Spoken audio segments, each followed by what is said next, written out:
says it's working. Well, hey guys, me. Welcome from the Queen City, Radio City, Cincinnati, baby. Everything seems to be working, so I'm happy. I think you guys can hear me. I think I can hear you. You can see me. So what the hell, man? What are we going to talk about now? Like, this has been the first 5 minutes of every show. I'm not sure I have enough material anymore. I have to write all of the self-deprecation for all the times I screw up ahead of time. Hey there, Jim. Jim Williams. Yes. Hey, from Columbus, Lefty Gramps. Good to see you all. Thank you for being here. We're going to talk about a couple things today. You may have seen that obvious non-story where, well, over that place called the CIA, they listed the names of all sorts of agents in an email exposing them. And of course, Hillary Clinton was responsible. No, she wasn't. That's right. But we didn't elect her because she had a couple emails that she didn't handle carefully that in the end amounted to nothing. And our whole corporate media filled with as much poo as one could fill into any entity. Plus, James Comey, or as we like to call him, James Comey, decided that was worthy of electing Donald Trump. And beginning 9 years ago, this entire circus.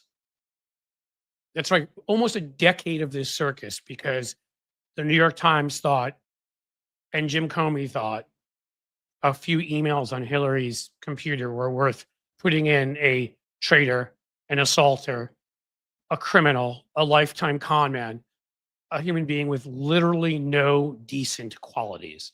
And somehow he's actually found a younger clone who actually grew up in Jim Crow, as close as it, maybe worse, in apartheid South Africa, that is just as bad. And you can trace it all back to that original sin. It is unbelievable to me. Yeah, Jim, you said James Comey can kick rocks. He can kick a lot worse than that. I love when he tries to apologize now, because eventually, of course, Trump fired him, the way Trump turns on everybody. The way Trump turned on Joe Scarborough got Joe Scarborough really mad. And then Scarborough pretended it was about, actual politics and got mad back at him. The way he turned on Lindsey Graham, the way he turned on his original endorsers, Jeff Sessions and Mo Brooks. And funny, all of his original endorsings were in Alabama, which, no offense to my Alabama friends, but I do think has the lowest rate education system in the country. I mean, there's nothing James Comey could do for this lifetime and 40 more.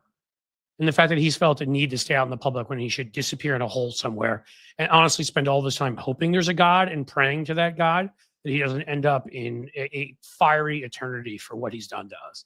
But then the New York Times thinking that was worthy of 47 articles just above the fold on the front page. They've never, ever, maybe when Trump was convicted of the felony, it came close to as many articles on the front page on one issue. But, Hillary's going to win anyhow, and, we can't make it too easy for them. We don't really like the Clintons, and they're strivers. They didn't grow up with money like all of us elite New York Times people. So, let's make fun of them. That's worked out great for this country. Thanks, guys, for the fascism. Thanks for all the people whose lives have been absolutely destroyed from any number of things that have occurred, including plane crashes 2 weeks ago, week ago. Thanks for all that. For every life this man has touched, and take that however you would like to, but has destroyed. And for all the harm he's caused around the world. I mean, you guys were like the butterfly in the butterfly effect. New York Times and Jim Comey, you were the butterflies. And now you should go get eaten by a dinosaur somewhere. I didn't mean for that to even be a rant, but it's amazing to me. We are still sitting here at this moment a decade later because those schmucks thought that that was worthy. And really, it's because in the end, Jim Comey was covering his butt because he was scared Republicans might get mad at him because they're all scared. They didn't even, Trump was just the latest bully. Newt Gingrich, Tom DeLay, there's been a long line of Republican bullies who the rest of them have cowed down. They've cowed down to Mitch McConnell so many times. And now they have to cow down just to dodge him when he's falling. Okay, I won't do that. But I'm tempted. But yeah, they've basically, they cowed down in so many ways, destroyed, ignored their oaths, destroyed their constitutional duties. They know it. They know it. In private, they all admit it.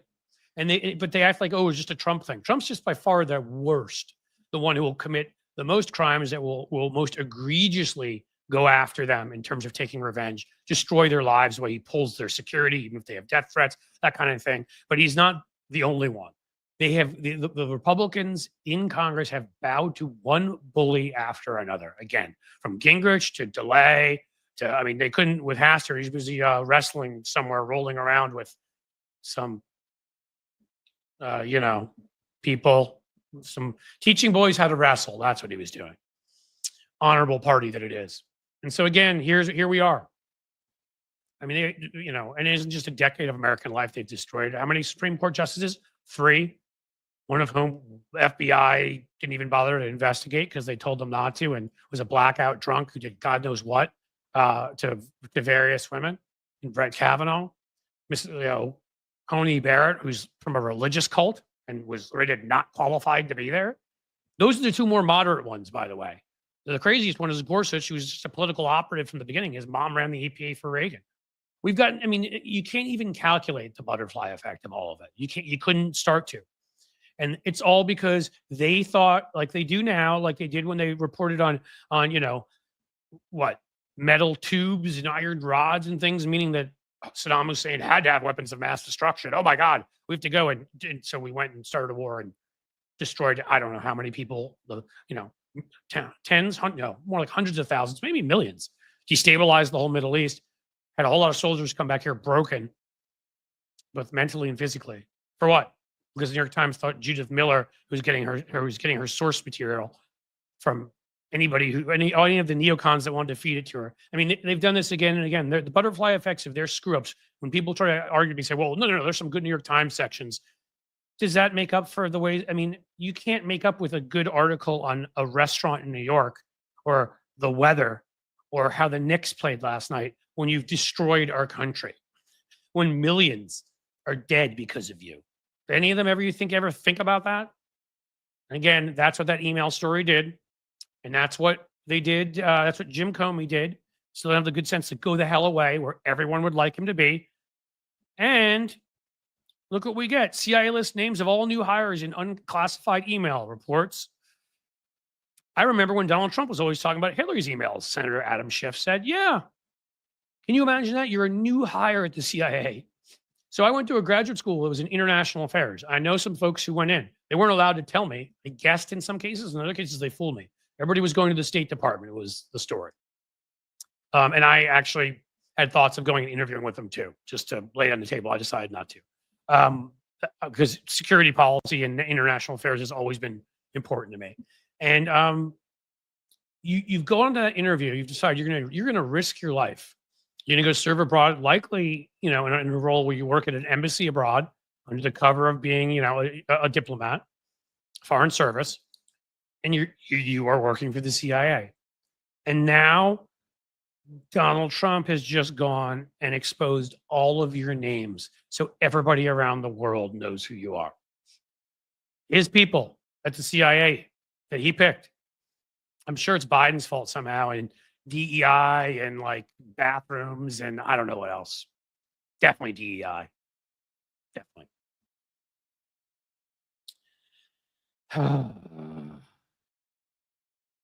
Amazing, isn't it? Amazing. How are you guys all doing? Can you still hear me? Hopefully.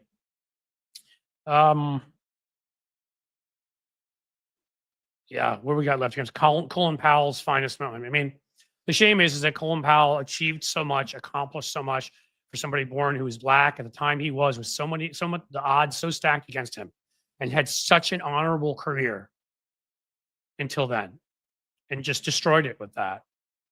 I'm glad eventually he endorsed Obama, I guess twice.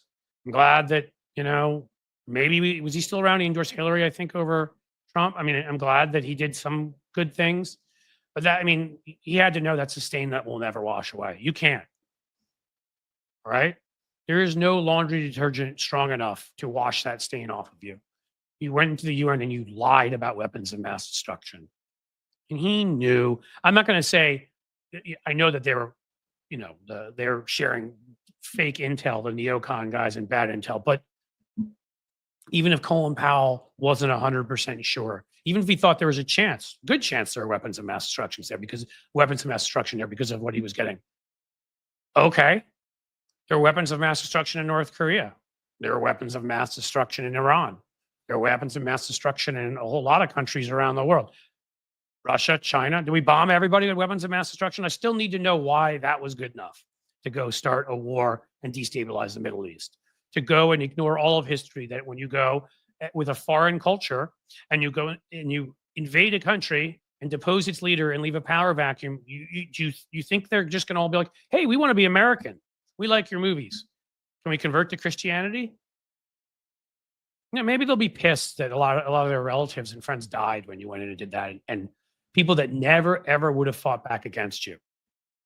Which is, by the way, whatever side, and I have nuance on what's going on in the Middle East, because I will never allow people to sit and look me in the face and make apologies or do anything for what happened that October day in Israel, for a barbaric Middle Ages kind of attack. And I can't even talk about the things they did to women and people on YouTube.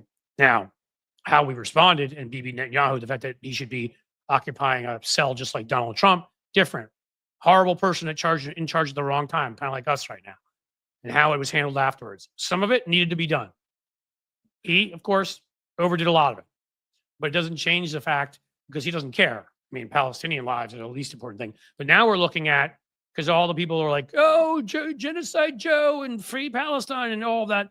51%, Biden had gotten 69% of the Muslim vote. Well, Jill Stein got 51% and Trump got 21, and I think Kamala got 20. It's probably cost us Michigan.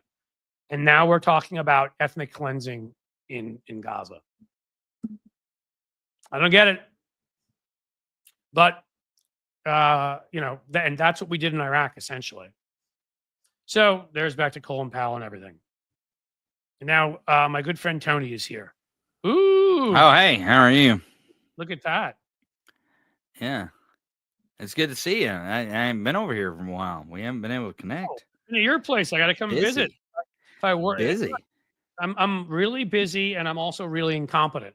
So if I could more competent. Well, I mean, sometimes busyness gets us distracted. That's why I say Trump's trying to keep us busy. He's trying to keep us busy on these issues, so we get distracted with the stuff that matters the most. I do have reporting for you. I don't have long, because I got to go pick up a kid. Report for me, because I was getting off on a rant just a little bit about the CIA emails, and then that took us to the New York Times and Comey. Oh yeah, I heard a little bit about the CIA emails. So I haven't digged into that story yet. You're they in an email sent the names of all, because Trump's people are geniuses. All the names of all, the new recruits. Right. The best ever, the best. They're the best, they're the smartest. It's the most beautiful thing you ever see. This email, it's beautiful. Just like that, it was beautiful because I got elected because Jim Comey wouldn't shut his mouth, and because the New York Times thought they should cover the front page on an emails. And it was just beautiful, the most beautiful thing. And now I had to go into the 10-year circus that we've all been in, because they took one email story out of context. Jim Comey opened his mouth, which Merrick Garland wouldn't do for 4 years, a week before an election, and the New York Times covered their entire front page with it. And that's why we're sitting in this timeline right now. If you want to look at the butterflies of the butterfly effect, if you want to look at what led us off, it was that. This is why we're sitting here. This is why so many innocent people have lost lives, have lost things valuable to them. And that's how I started going to the New York Times great history with Judith Miller and aluminum tubes, they must have weapons of mass destruction. Let's blow them up. Right. Because nobody's ever used an aluminum tube. That was a good one back then. That's a way back machine, right? Oh yeah. I'm not letting the New York Times. Hey, the New York Times said Mr. Hitler seems to have learned his lesson and it's promised to go live a quiet life in Bavaria. That's a direct line from, I think, 1923. I want to say it was a newspaper in the New York Times. I mean, they've been getting it should be the New York Times. Getting it wrong for 120 years now. Causing racial strife and genocide for 100. I don't know. Point being, like, I had to go. I went back to, and then one of our great guys here, I'm sure, is over at your place too, Lefty Gramps, who's an Ohioan. We love him. Brought up Colin Powell, and I was discussing the stain that, Colin Powell otherwise had this amazing, Usually illustrious colons leave career. stains, by the way. Usually colons leave stains, So by the way. well I'm just- done. How did I miss that? Yeah. But I mean, this illustrious, amazing career as the first Black general of that rank, and national security. Was he national security advisor? Yeah, first, and then Secretary of State, I believe. And Yeah. all of it. There's a great George Carlin bit where he says, he's talking about happens to be Black. He just happens to be Black, and he's like, Colin Powell is Black. He just happens, or he's white. He's white, but he just happens to be Black. Because that's kind of the Right. Colin, like he's like the whitest Black guy that there Well, is. of course, and that's the thing that kind of thing that like if George Carlin back then could say, if he got up and like did that same thing today, the screams. Oh and yeah, protests. they get loser. Oh my God, It's a great bit. It's a great bit because he's making a very valid point, and it's kind of a point that some of the points that we should be making today. That it's like we're not so divided, and that's the reporting that I actually have. So I went to the state capitol here in Missouri yesterday for this 50-50 protest. My correspondent, Tony Michaels from Jefferson City, Breaking news is reporting. Report, Tony. So what I noticed about the protest is that one, it was cold and it was kind of misty and wet. So I was like, wow. And I showed up about an hour and 45 minutes after it was officially started. And there was still a lot of people. Is that what it's like in the bedroom with you joke? But yeah, well, it is cold and wet. And remind me of Robin Williams during Good Morning Vietnam. It's hot and wet here. Great if you're with a woman. Terrible if you're in a war or whatever. Okay. I'm sorry. Go. I'll shut up. No, it's okay. But there were still people showing up at the protest.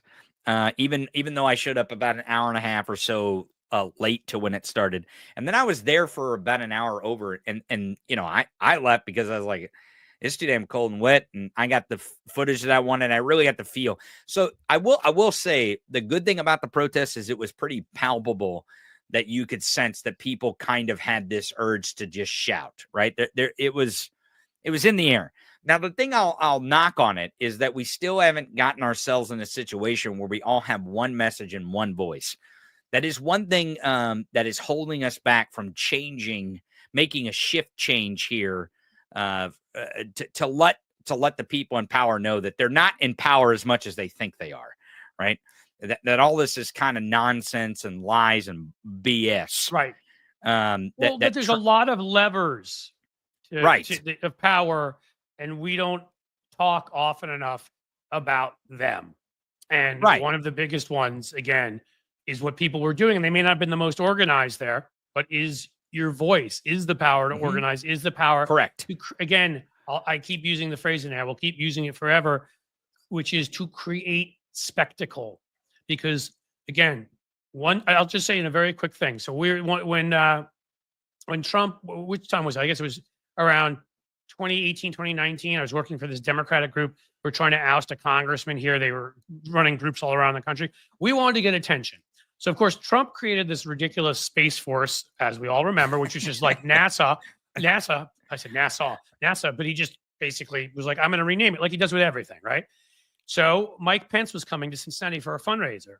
So I dressed up as a Martian, and so did somebody else in my group, and somebody else dressed up in a red suit with Space Force on it. And we were on the cover of the Cincinnati Enquirer. And again, did I want to be dressed up like a Martian in the heat? It was like the summer, I believe, the heat of that day. Luckily they didn't know it was me because I had the stupid thing on my head as a Martian. But the point is that you have to create visuals. You have to think, because the corporate media is always, they only care about two things: the corporate bottom line and shareholders, which is what makes them so right wing. But the one thing that we can hack is they also need to make ad dollars through clickbait. And if we make ourselves clickbait by causing spectacle, they will cover us. That's exactly right. Now, I will tell you this. That's one observation I made, is that there were some journalists there. They seem to be, print journalists. They had credentials and they had cameras. So it was pretty clear they were press. And I was kind of there as press too. I wasn't there to protest. I came to see what it was. I wanted. Now, at one point, the crowd started chanting, eat the rich, and boy, I got excited. I started yelling, yeah, that's the chant. That's the chant. Of course, I'm really loud. I don't need a megaphone. But you're objective media. How could you do that, Tony? Exactly. Yeah, right. I'm objective. Yep. Objective to what? Saving our democracy. But I'll speaking injective. Yeah, you inject. You inject. But speaking, monetize me for that, by the way. Just right, saying, probably. I promise. Yeah. Ejaculation.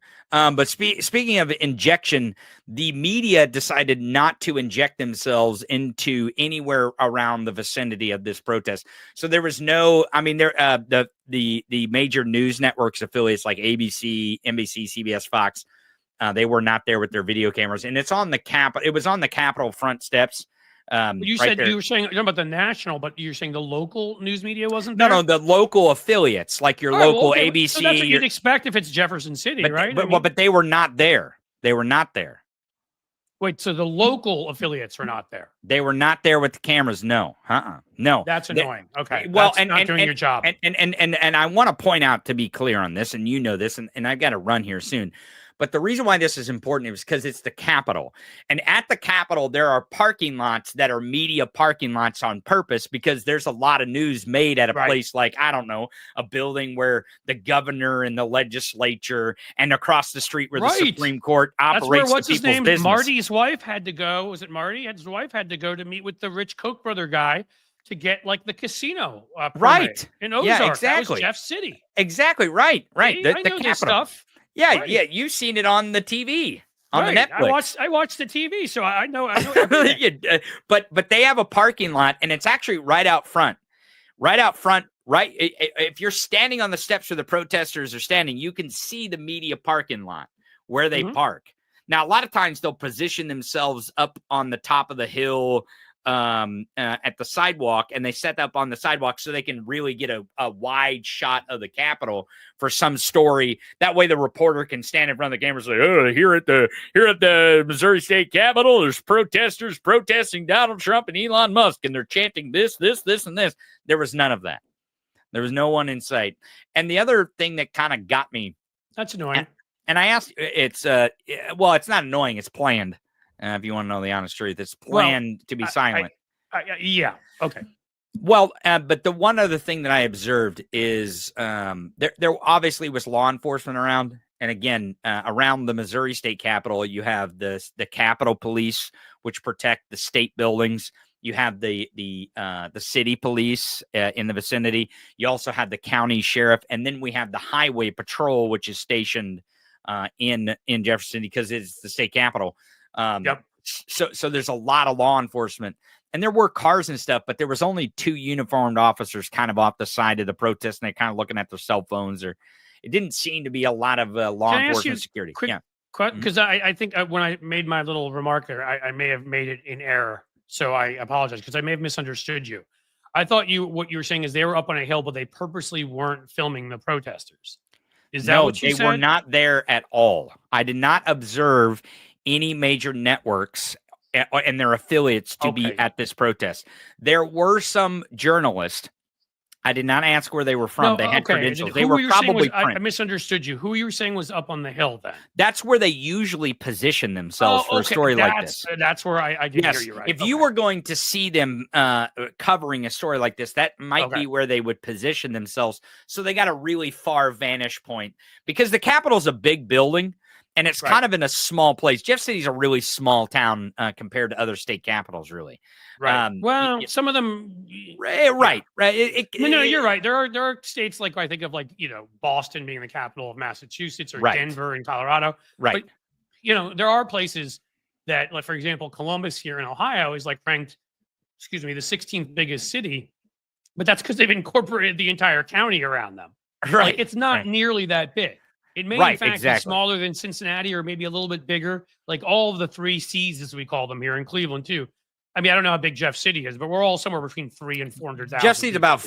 Jeff City's about 50,000. Oh, a lot smaller. Okay. Right. So it's a small space, and it's just because of our history. Like, the Missouri River's right there, the railroad. That's why they chose Jeff City, because it's on the river with the railroad there.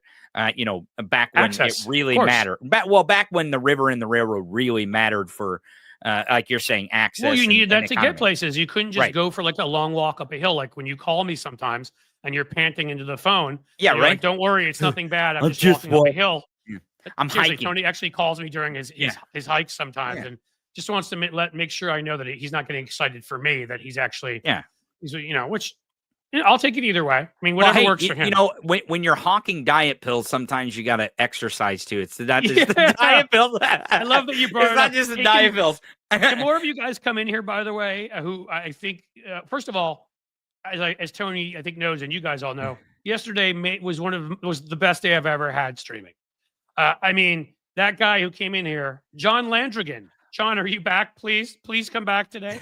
Oh, it's John. Is that the asshole that was in your chat yesterday?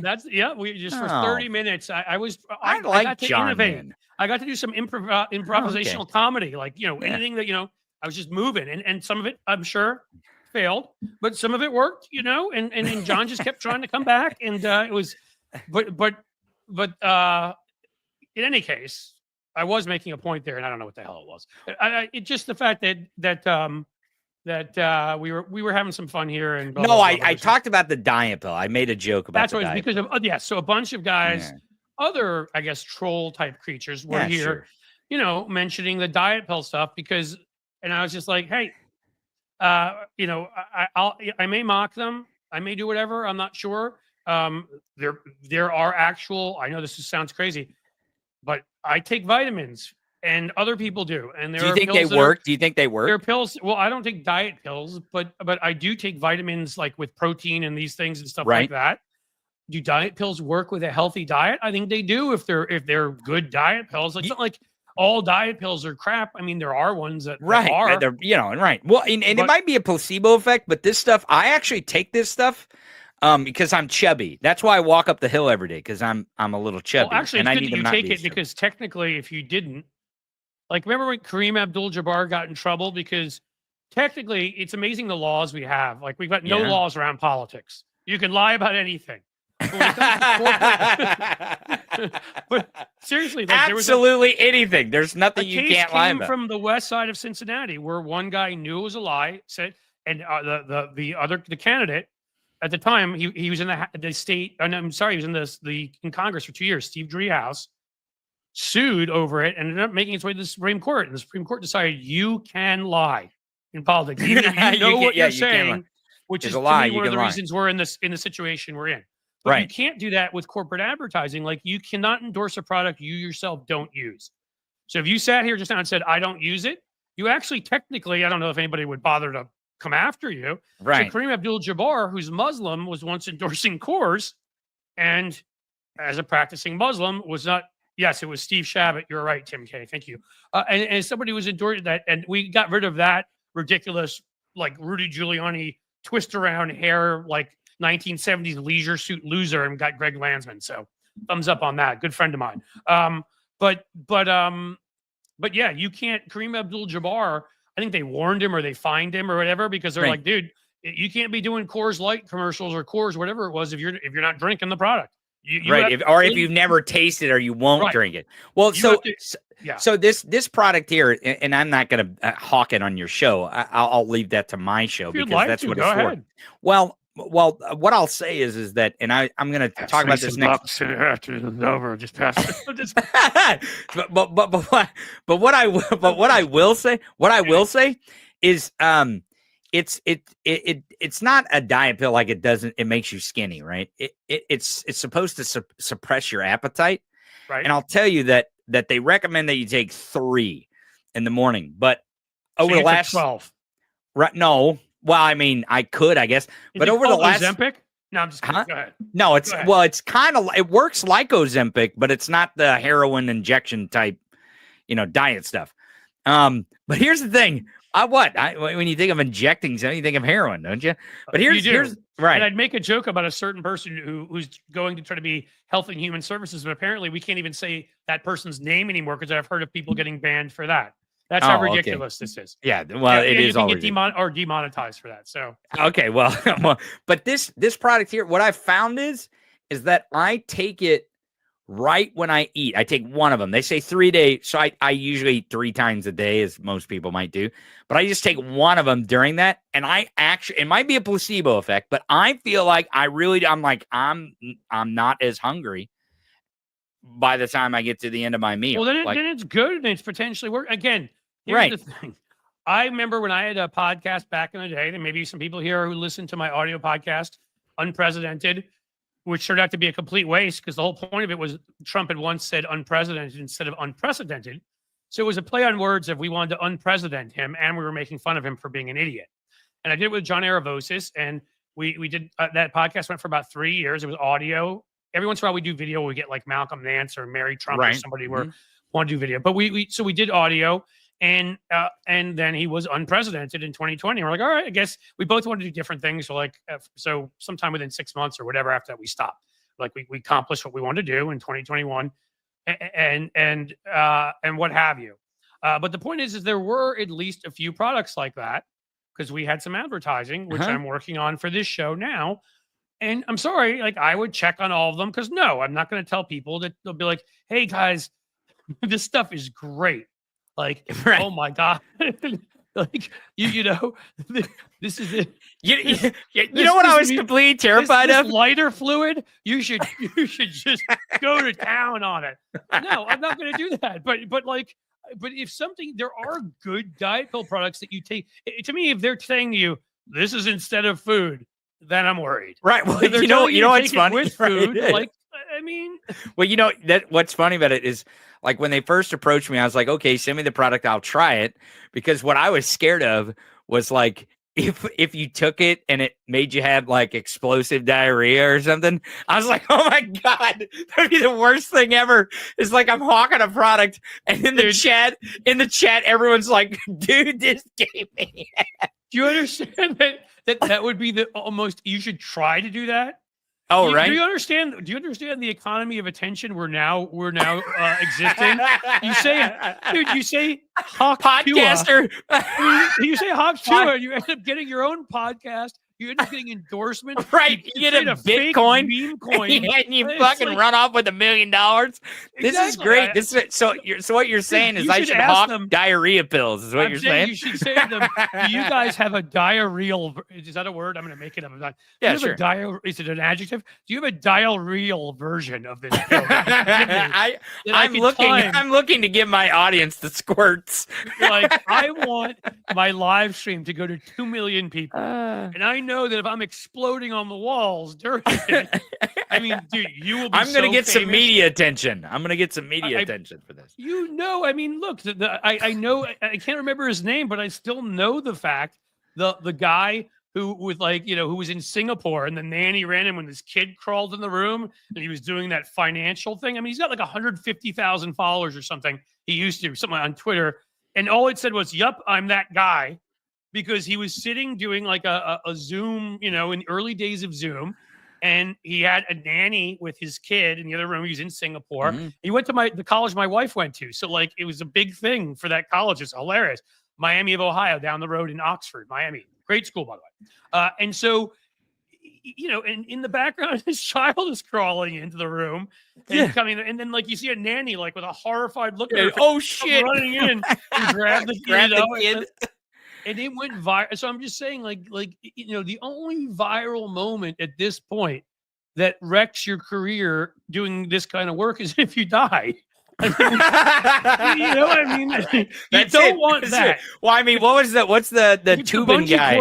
If it's bungee cord breaking or something, no good. You don't want that. Right. But if it's diarrheal, dude, do it. Right. I mean, by the way, I'm going to find out that diarrheal is a word that they demonetized. Right. Yeah. That's right. That's what you're going to find out. Like, you can't say that one.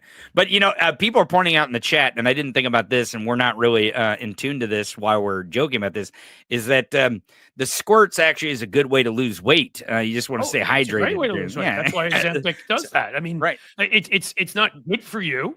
You don't want that to be the way you lose weight. The reason why when you get really sick, have the flu or a stomach bug, like, I'll just say, without going any further details, the one time I got food poisoning, thank you, Salad Bar at Columbia, where I went to grad school. That's supposed to be all high and mighty. Dude, Those Ivy League salad bars, you got to watch them salad bars. oh, There. I mean, seriously, the food poison, which by the way, again, like at least that's the worst thing I can think of from my grad school. My undergrad created the two worst human beings in the world. So Right. Here I am from Missouri. We're eating like squirrel and rabbit, and we're fine. You're eating off the salad bar at Columbia getting food poisoning. I shouldn't have, because again, I don't want to go into details, but let's just say if there's an orifice, it's an exit, and I probably lost like 10 pounds. He was shitting out his ears.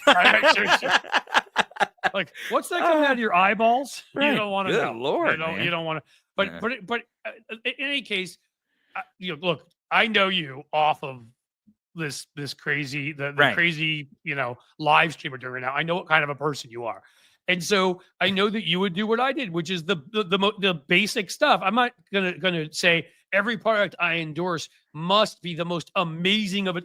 Well, look, I'm drinking Pepsi. Is that better than Coke? I don't know. You decide. I don't care. Right. And I'm not endorsing it, by the way, because I'd be making a lot more money if I were. But I'm just saying, like, that as long as if I determine something is safe for people and that I think it will work, I'll endorse it. And we got we got some stuff that was that kind of stuff. I mean, hell, we were doing it at some point. It was like some zit cream. I'm like, fine. I'm like, at the time, I'm like 47 or something. I'm like, I'll put it on my face and see, I don't think I have any zits, but I'm putting it on anyhow, just so I get a zit every now and then. I'm almost 40 and I get a zit every now and then. That's what I'm saying. Every once in a while, it can happen to the best of us. But then we get like a great product. But I don't get them on my face. I don't get them on my face. I get them on like my ass cheek or something, in the worst possible spot. That's exactly what ooh, that fucking hurts. You know what I mean? You know what I'm still pissed about? Yeah. Here's what I'm still pissed about. And I'm looking at you guys. You better pay me money and have me endorse your product again, because I endorsed Omaha steaks, which I eat. Oh, really? Oh, yeah, okay. I've eaten a number of times, so it's not like Omaha steaks are pretty good. They're pretty good. They're good. They are good. And they're a great gift to give. Like that's almost every time I've eaten Omaha steak is someone bought it as a gift and they send it to the house. You send it to them and they're pretty good, right? So, but part of the deal was they're supposed to send us our Omaha steaks for free, and frickin' John Aravosis, of course, got his, and mine never arrived. I kept calling him like, send me my Omaha steak. So you guys owe me a steak. I've actually even just said again that your steak is good on here, and I still haven't gotten my steak, and I'm upset. So, keep that in mind. Yeah. Well, I'm gonna have to run. I'm glad we got all the politics worked out on diarrhea pills. I think we have on diarrhea pills, and the fact that clearly a couple of emails on a server at Hillary's home that had nothing to do with anything was worth destroying 240 years of the United States of America over. Exactly. Yeah. Why not? Why not? Yeah, that's cool. That was worth it. Just again, I'm tempted to write we didn't start the fire since Donald Trump came into office, except for it would have to be honestly like 127 verses to capture all of the awful things he said or done, all of the norms he's destroyed, all of the, I mean, and it all goes back to that. And yet I don't know what these guys are going to do. Cause again, there are one or two people, the ones who had a history, and his last thing, I'll let you run, but the ones who had a history before they were in my grad program, international affairs, that kind of thing, of like they had been in like, naval intelligence or something, when they were like, yeah, I'm going to work at the State Department, in Venezuela. I was like, yeah, okay. Okay. But there were a few other people who, even a woman I was dating at one point said, man, she's a good liar.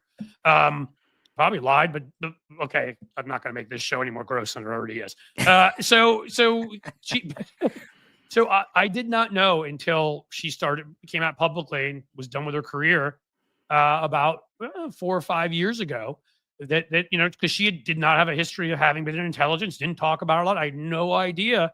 So I thought when she went abroad to various places and was in the State Department, she was legitimately, because when I did the work I did, the democracy promotion stuff, and again, guys, I would have to tell you, so, or you could just think I'm lying. I don't know. But when I did that stuff, that was USIA, U.S. Information Agency, which was folded into the State Department. And, you could call that propaganda because it's obviously us promoting our way of life abroad when we had a way of life that included, at least that was back in 2004 during the Kerry Bush election. And I thought, Bush can't possibly win re-election after all that, can he? So I thought democracy was working, that a guy barely won and probably actually even kind of pulled some shenanigans, which I can't even talk about, I'm sure, too, here. And in George W. Bush. And then, like in 2004, I'm like, we're going to correct that with John Kerry. Democracy works. I'll go to Romania. And then it's the most irony of ironies that Romania are the ones who, like a month or two ago, canceled the first round of their elections, their Supreme Court, because the Russians had meddled in it, and a guy with no money made it to their top 2 or 3 runoff, and so they canceled it and reran it and found whatever way to keep the Russians out of it. And here we are, knowing how much the Russians attacked our democracy. But we'll let them all stay. Yeah, it's all cool. It's all cool. It's all good. It's all good. Over here, can somebody send some of the Romanian folks I met over here? Right. Maybe send them around to Jeff City and Cincinnati and places to lecture us. Anywhere really, to tell these people. I will say this. From the protest yesterday. Keep your voices loud and keep going to protest. Even though we haven't found our one voice yet in these protests to really push back the way that we need to push back, it is important that we keep pushing back anywhere and everywhere we can. And build these alliances, even though it feels like these people may not be, quote, on our side. We all have a common interest, and that common interest is our kitchen table. And if we focus in on that, and we make sure that we get better and better as we go along every day that comes, because every day with Trump feels like a decade. But so we got a lot of time here. If you count that. I'll just say, like, where you are, like, right in that. Is it also yesterday, and I'm going to do another one, because after that moment where she was speaking, man, Jasmine Crockett had your Missouri gal. Yeah. Like, she had another moment, and I'm going to break it down, because it's not just that you're willing to speak up. There's a number of things to this. Willingness to speak up, willing to get up and shout and say what you need to say is so important. But when you're so talented that even in your choice of words, there were 3 different parts of a 1 minute basically ripping of Republicans yesterday, where I'm going to do my thing on it, where she said things that just were so cutting and so condescending and so ripping apart of various things. So it's that you message and how you message, and I do feel like, I think, again, I started writing my Substack, which is on it for today. Still haven't edited it, couldn't get there, but we'll put that up in a little bit, folks. I'm only 20, last I checked, away from 3,000. Please, I'm gonna have to bother you more after Tony leaves to get that last 20, folks. But about how it felt like something changed yesterday with all that. To me, like, you feel it in a sports game, you feel momentum change in the air. We had all sorts of Democrats using, like, what did Ayanna Pressley call him? She called him a Nazi Nepo baby, Elon Musk. Where's the lie? And even if it is, it's politics. You're allowed to, But right, that's true. But you also know that Democrats, of course, never talked like that in the past. And I took notes, and that's what's going to be in the Substack too, on what a bunch of Democrats had to say. They were actually swearing. Oh my God, they were ripping into the other side. Instead of a couple of those people who right after the election, like, I'll work with Elon Musk. Clearly he's brilliant. He made billions of dollars. I'm like, what are you saying? And to where we are now, where people were tearing. I still like the line best by Denver Riggleman, who's a former Republican who became a very active never Trumper, was a moderate from Virginia, who said Elon Musk, or an incel trapped inside a billionaire's body. But a bunch of Democrats are dropping lines like that yesterday. I'm like, yes, how you speak about them, the strength you use, the confidence you have, right, your word choice, how cutting it is, right, sends a signal to the media that this is this is how they should be covered, both conscious and unconscious. The other thing I want to bring up, it sends a signal to everybody out there who's watching that you have strength, that you are confident, and that they're weak. And this is the thing I always talk about. Well, the one thing I want to mention before I go to about the protests and speaking out to that specific point, and then I have to go, is that the good news It's in about the bathroom because of the diet pills is what it is. yeah, right. Yeah, I gotta go. Jesus Christ. I just took one and it's starting to kick in. The one thing that I'll say, if I'm not Really distracted trying not to by laugh. I'm diarrhea talk, is that speaking of diarrhea, Elon Musk is part of the government now.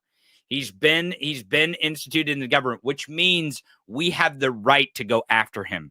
He is part of the government. He can no longer use this. I'm a private citizen and this kind of nonsense. He is part of the government. He is open.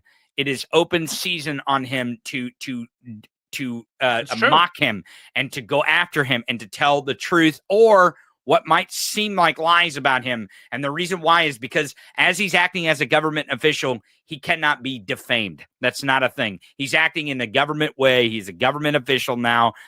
Trump has made him part of the government, which means that he now cannot come after us because we are speaking out against him because he is government. That is key. That is actually part of the one that he's like freedom of speech, First Amendment. It's ironic because he's not actually really a member of the government technically, but it doesn't matter. They're calling him a member of the government. They're letting him act like it, even though it's illegal. That's right. They wouldn't let the oversight Democrats into the Treasury, which was illegal. Right. So if he wants to be a government official, then we're going to treat him like welcome, my friend. Welcome to the world. Enjoy. That's right. Enjoy your stay here at the United States government. That's right. Because you work for us now. I don't know if he knows that. You work for us. With your bloated body and your yeast infection for a face, we now get to say whatever we want about you. And I just did. Right. That's right. Well, I got to go because I got to drop some kids off at the pool. All right. We'll see you guys. They're working, guys. See, the pills work. We'll see you guys. Take it easy, man.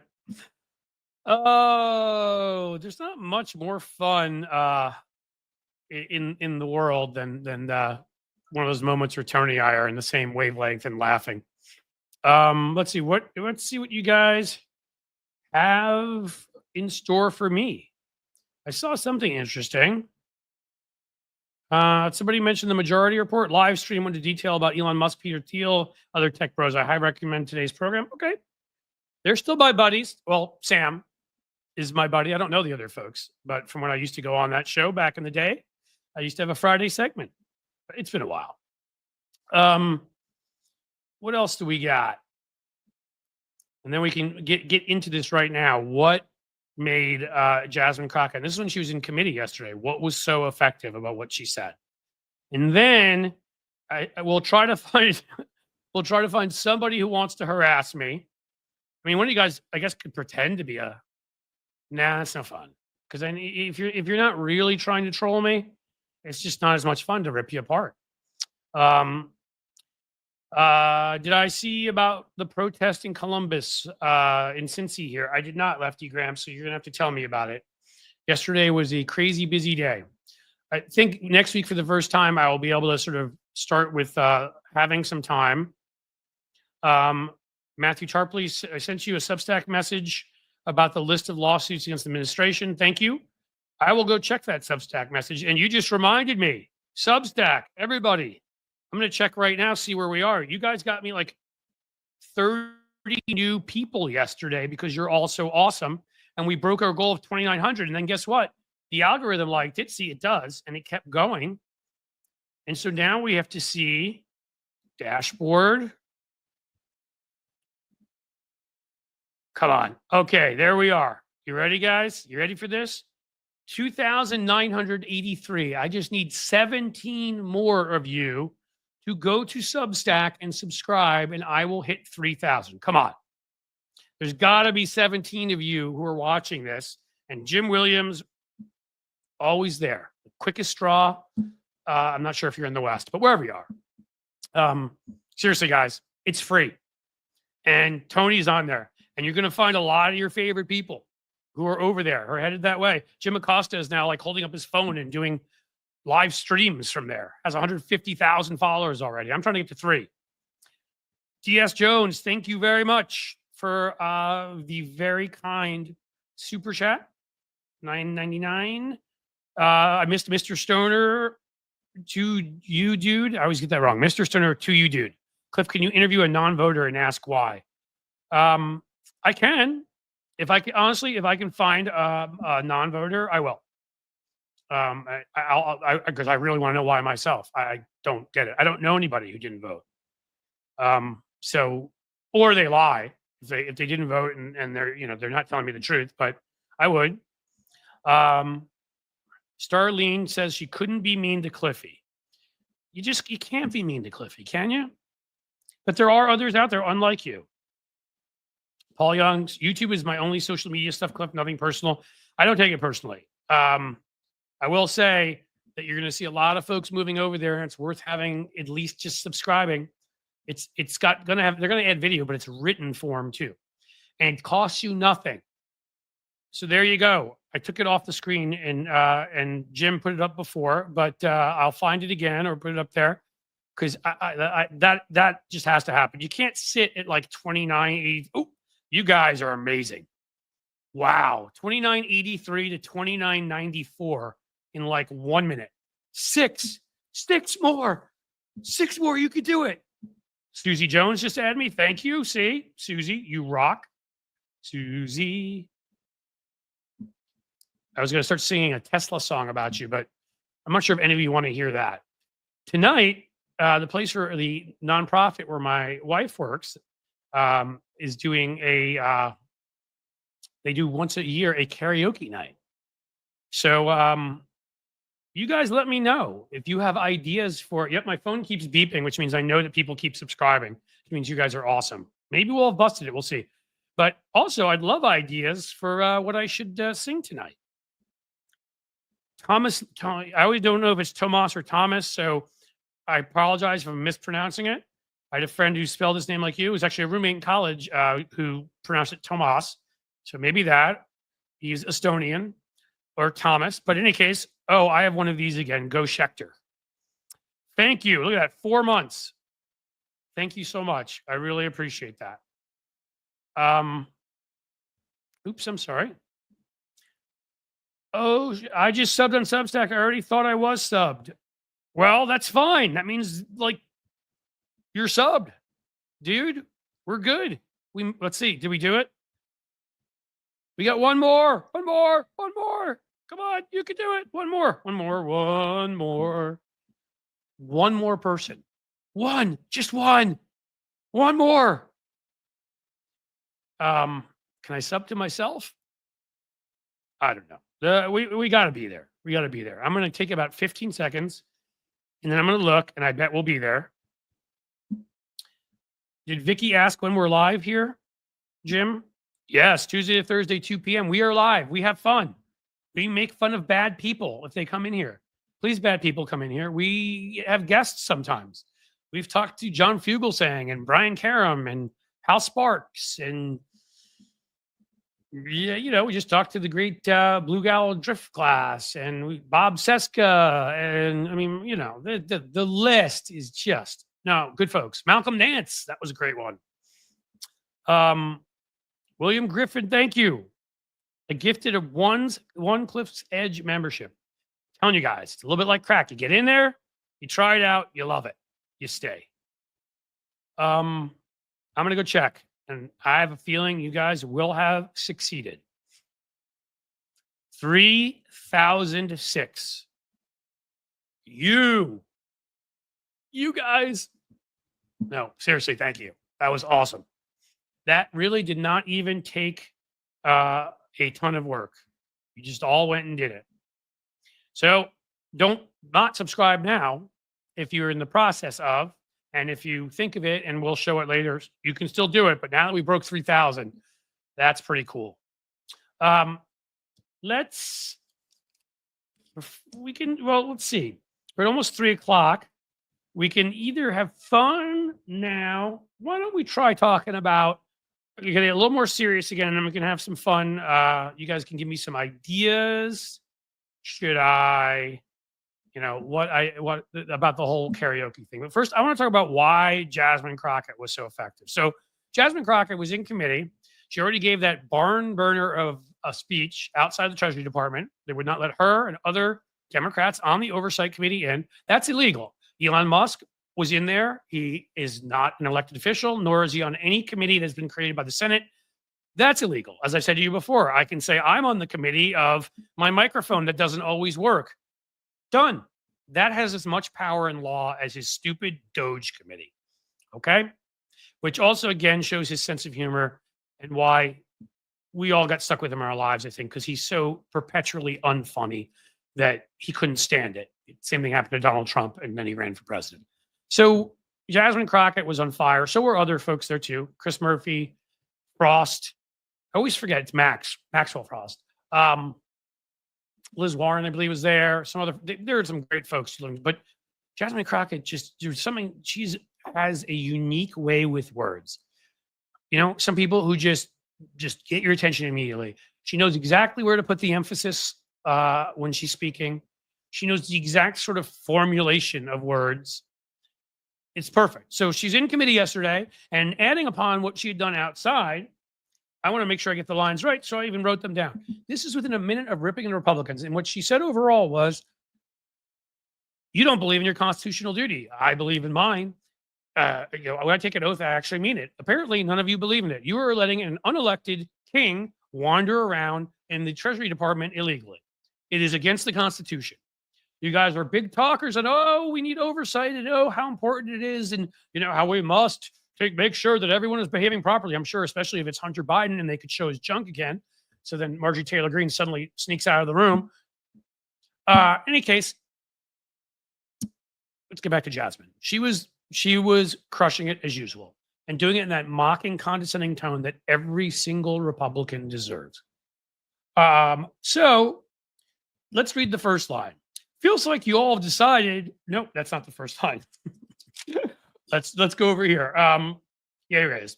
We all have a constitutional duty. We took an oath, but it seems to me like you all want to castrate your oath. Okay. Right away, if you guys don't get how the word castration to men is immediately attacking their manhood, well, you do get it, I think. She looked directly in a direction, and the camera didn't show, and I promise you, it was one of those geezery white guys. You know the type, one of those old white dudes who probably has never met anybody like Jasmine Crockett in his life. You know, family goes back, you know, how many trashy generations in this country, and thinks that this world belongs to him. And so anything that anybody gets, any time he sees anybody succeeding that is not a white guy, Christian straight guy like him, although in at least a third of their cases, they're probably not really straight. They just can't admit the truths themselves. And they don't follow any of the Christian precepts socially on purpose, and they don't follow the other family value stuff ever, and they're probably cheating on their wives too. Okay, get that out of the way. But she looked at him and said, you're castrating your oath. She is right there getting at their flaccidity, their weakness, their wimpiness, that they're not even strong enough. They can't, they're not able to erect their oath, if you will. That was a word choice. She could have used any number of things. Your oath has been castrated. You've been castrated, is what she's really saying. You're weak and flaccid and kind of pathetic. Don't even have the strength of your convictions, if you have any. Can't even stand up strong, if you will. It was brilliant. And she knew it, because you could see by the look on her face. That was the first one. Again, this is all within a minute. Again, messaging, tone, confidence, word choice. These are all really important things. And frankly, got some cat hair on here. They hate it even more because this is a young black woman who has a law degree, and they know that she got it because she's smarter than them. They didn't just get into the same school that her pappy went to and her grandpappy. She got it because she actually earned it.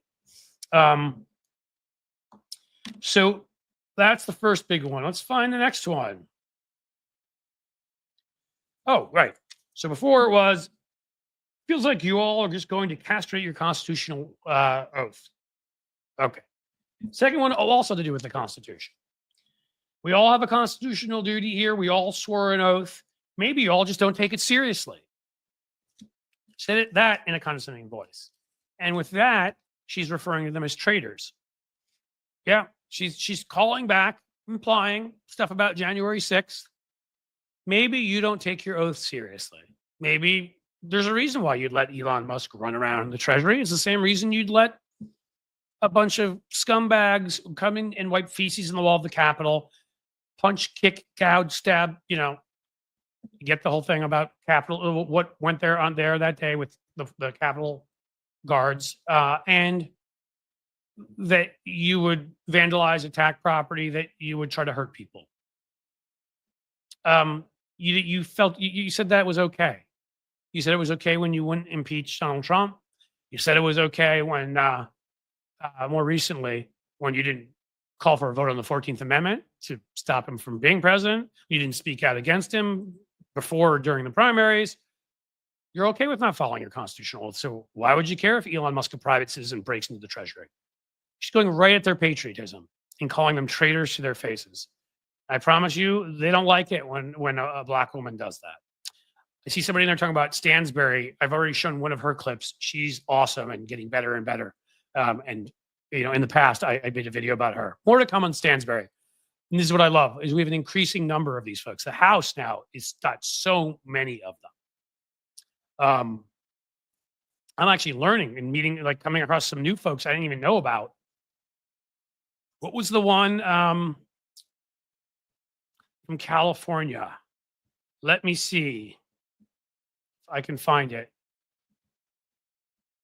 You guys may all know who I'm talking about already. Representative Sidney Kai Kamlager Dove. I hope I'm pronouncing it right. I didn't even know. I didn't know who she was. I'm okay with saying, and this is sort of my job, so I probably should have. But you know what she did, which was utterly fantastic. She said the kind of thing you're not allowed to say on the app known as YouTube. And by the way, I should say hello. Thank you all to my Twitch folks who are here too. Please subscribe, support. I'll learn more about what you can do. Also you, Substack's great. Patreon, fantastic. But she said, where is she? She referred to Elon Musk as, she said, inside the Treasury, we have an unelected, unqualified billionaire who's trying to, quote, take control of our government and to have access to all the information we use when we are trying to get our mother blanking tax return. That's fire. And I hate doing that, guys. I wish I could just say the words. I hate that they demonetize me here. And maybe at some point when this is monetized on Substack and the ads finally arrive, I won't care anymore. And I'm just going to speak the way I'm going to speak. And if these guys choose to demonetize me at YouTube, it'll be what it'll be. Because those of you who've heard me in the past and hear what I talk like when I can, it's painful for me to not say words that I want to say. I don't just curse for the hell of it, but there are times when obviously you need to really get across a point. So yeah, she was awesome too. But let's get back to Jasmine Crockett and give you the third and also wonderful line. So at the end, she said,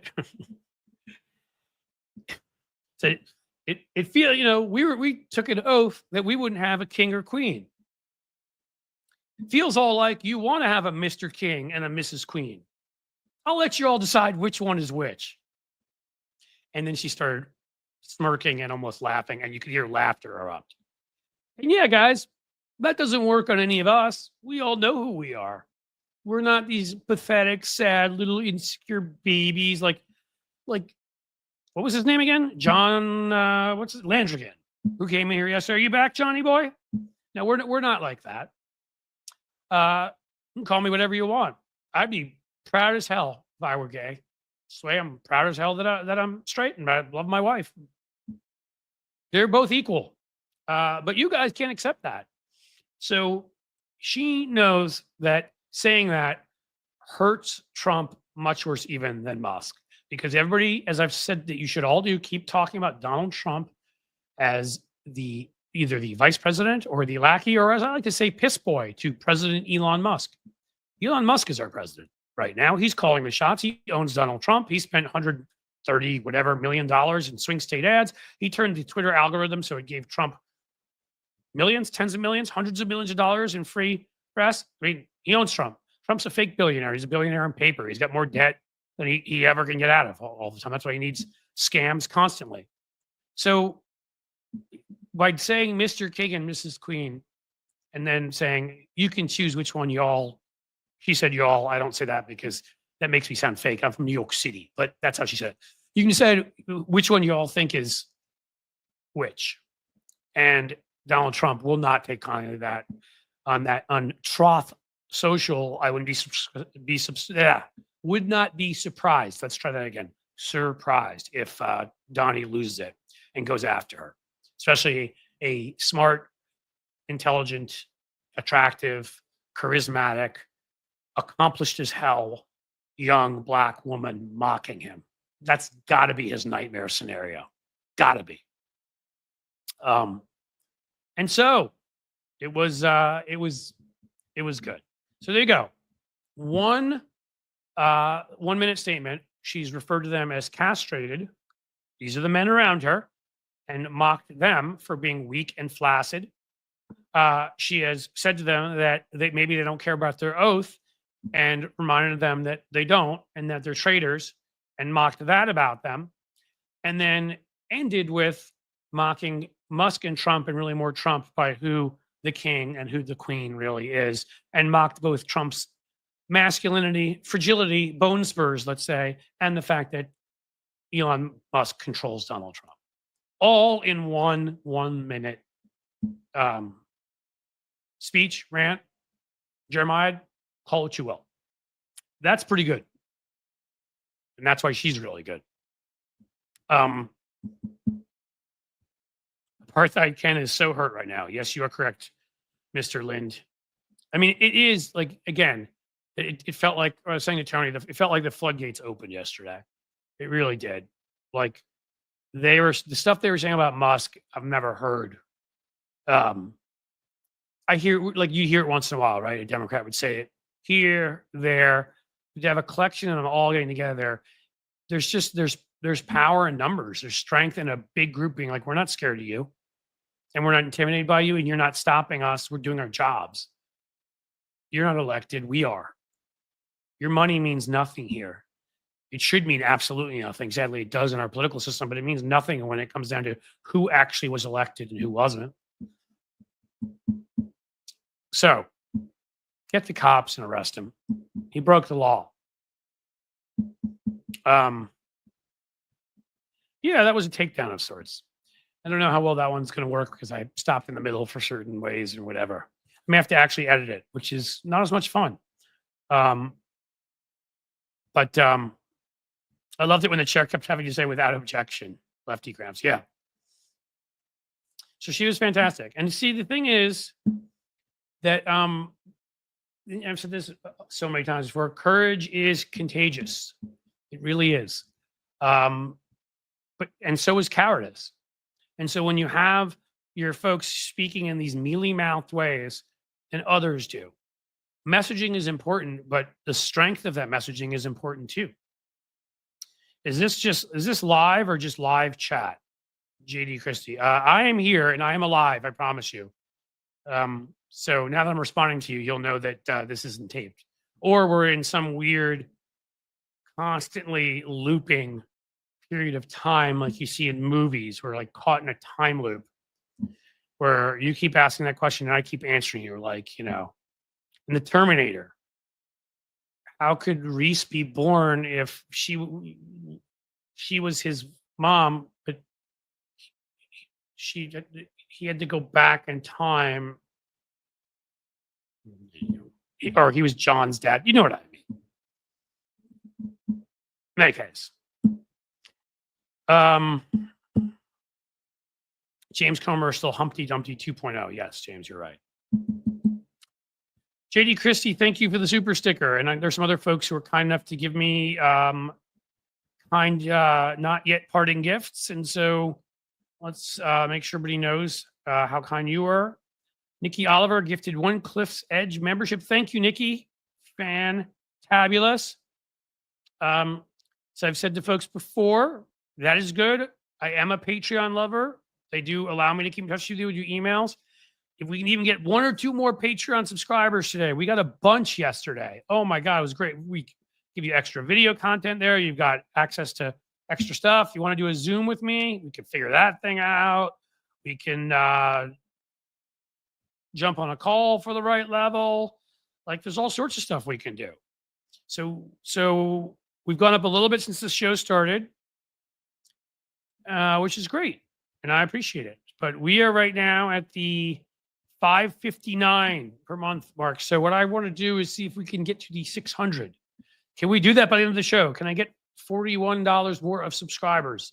That would make a difference if you multiply that out by months in everything that I can do here, time I can put in. So if you haven't subscribed to Patreon or you'd want to switch over from YouTube to Patreon, please go do it. It doesn't take away from the fact that I very much appreciate those who subscribe to YouTube also. So and thank you for that gift, Nikki.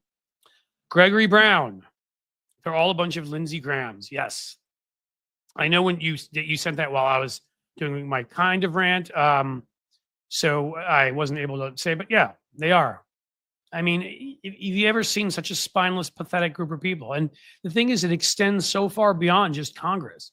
It's the judges that they appoint. It's state legislatures, like the pathetic group of losers here in Ohio.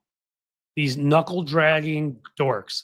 These atavistic cavemen, like they had a fetus testify one time. I'm not even kidding, in our state house like 10 years ago. I mean, I didn't think that gonorrhea could walk around and take human form and get elected and gerrymander and run a state legislature until I saw Ohio's. All right. DS Jones. Ooh, this is, I think, the second time. A $9.99 super sticker. Thank you so much. And JD Christie, of course, wanted to make sure I was really here. I am. I was. I were. I will be. Thank you so much for that. Very kind of all of you. Who said that? What did we see? Just subscribe to you from Penny. All right, Penny, where'd you subscribe? We have a couple places. We love Patreon. We love Substack. So those are both huge. And then we still want everyone to subscribe to YouTube. That is free. We just need to diversify because YouTube likes to do stuff like demonetize and other stuff that's obnoxious and is ridiculous. So let me know, Penny, where you subscribe, wherever it is. I really appreciate it. Let's see. Jesse James. In the future, Cliff Schecter will lead mankind in a war against Starlink, a computer system programmed to destroy the world. Don't you know it? I don't know if I'll lead it. Hopefully I'll be around. But maybe then, there'll be a time loop like that. It'll be like I came back from the future and then had my son, and then he came in for time and met me, and you never know. Life's crazy that way. We have another story too. In fact, my gosh, you guys really are being amazing because I've got 28 new Substacks. I think it says that here. Well, you guys rule. We actually can go take a look. Let's see. 3014, huh? Nice. You guys are doing what you should be doing. Seriously. I mean, Substack's free. So that one, I understand. Patreon, you can join for free. That's fine. Love to have you. Obviously, if you could do something and support, that would be wonderful too, because that is what allows me to do this, because YouTube likes to demonetize me. It's not even just that. I mean, YouTube they're a much tougher haul than they make it seem like they will be. Even when you get over 100,000 subscribers, it's amazing how difficult they make everything, how they make everything take more time than it should, so that it's why I had to change up my schedule. If I'm going to do these live streams and make the videos, some of those sort of medium videos that tend to make, at least make me some money. And I enjoy those too, of the kinds that I just did, the takedown kind of videos. I had to stop doing other things, right? With also some stuff going on in my personal life. So I couldn't do Bob Seska's show anymore, and I can't do Hal every week. And I didn't want to do any of that, but life's about choices. So let's see what else we got.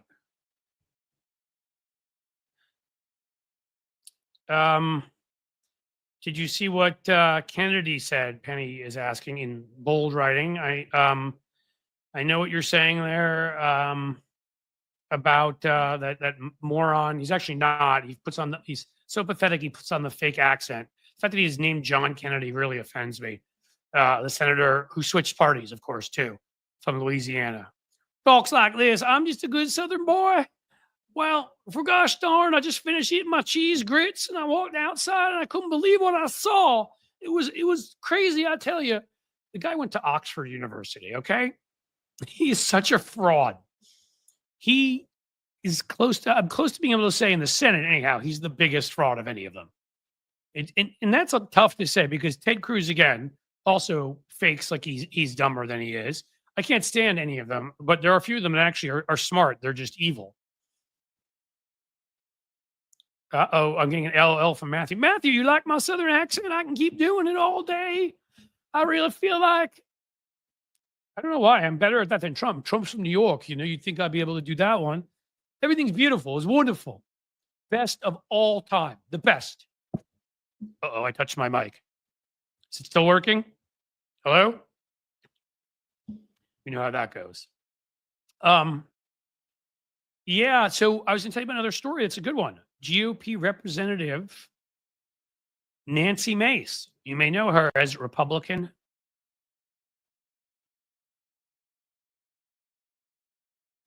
To say the wackiest things in the world lately. Being a little concerned that things are freezing up.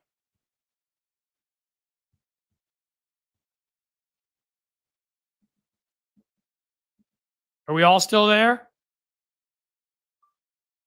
Did I freeze up for a second? Doge is hacking the stream, so I did freeze for a second. All right. Well, I'm going to shut down Windows. We don't need Patreon open anymore. You guys have been great on that one. We don't need our CIA names anymore. Oh, come on.